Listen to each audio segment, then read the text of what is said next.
Hi, welcome to HardReset.Info channel, dear viewers. In front of me, Garmin Dash Cam Tandem, and now I'm gonna show you how to factory reset this device.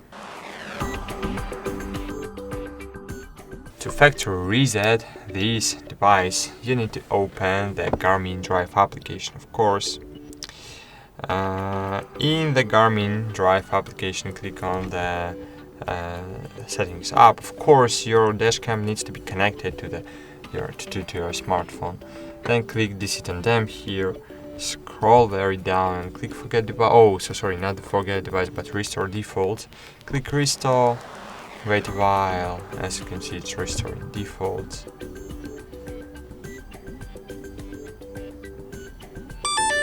Great!